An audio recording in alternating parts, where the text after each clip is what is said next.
I'll put it this way. It's not meant for television what I said back to him. But I can tell you one thing. He did hear me. And Kysten Sinema, as she was walking by, the senator from Arizona, she said something to the effects of hang in there, buddy, or something like that. I said, thank you, Madam Senator. She was very polite, very kind-hearted, as I've learned to see her. She's a good person, unlike Mr. Romney, who thinks he's above it all and is in a whole almighty white horse trying to talk to us down on morality.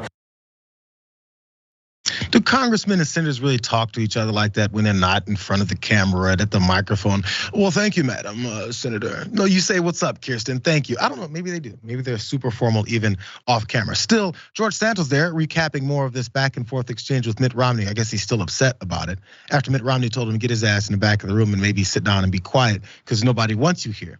Yeah, it was pretty rude, but I think it's what many people are thinking. In swoops Kysten Sinema. I'm sorry, I was gonna say Democrat, independent from Arizona. Apparently, according to George Santos, who always tells the truth, she came in and said, hang in there, buddy, hang in there. In fact, you guys remember that exchange? This was fun, just because I like bad lip reading. Again, in case you guys didn't see previous, this was that little fight that Santos and Romney had.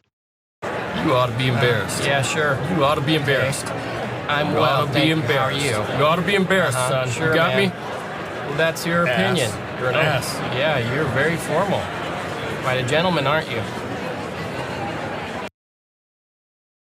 He didn't call him Mr. Senator though, so I guess it's just not valid.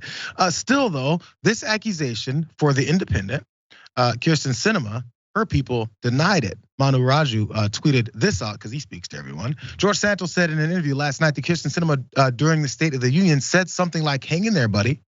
I said, thank you, Madam Senator. That she was very polite and very kind. Sinema's office says this exchange never happened. In fact, this is a lie, is what Sinema's spokesperson told Manu Raju. That ain't happening. Now, this is the problem I have, Miranda. We all know, and so does George Santos know, and Anthony DeVolder, he knows that too, that he's been lying since he even popped up on the scene.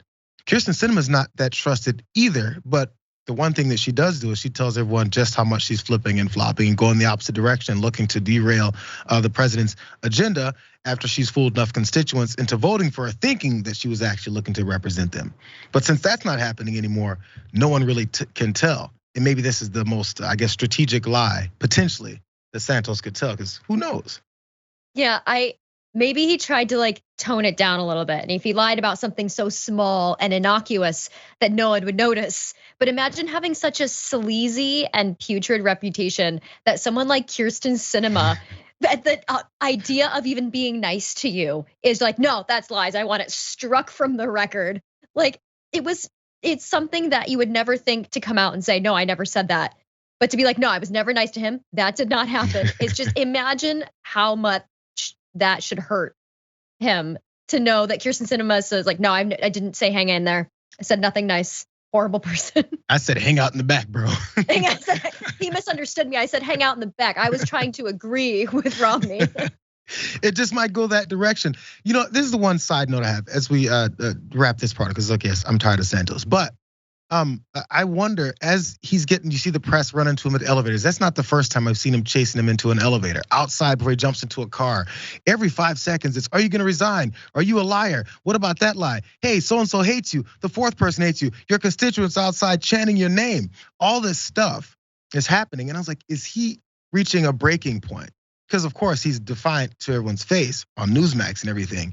But when he's by himself, when he's just with his staff, is he like, yeah, we have to maybe go a different route? Sometimes as the popularity continues to destroy you, or the lack of popularity continues to destroy you, maybe you're starting to feel the effects. I wonder what his mental state is, all that stuff, because it's getting pretty mean, I guess for good reason. But is he gonna survive that? We'll see. I don't know. He looks kind of sad. Maybe Kysten can help him.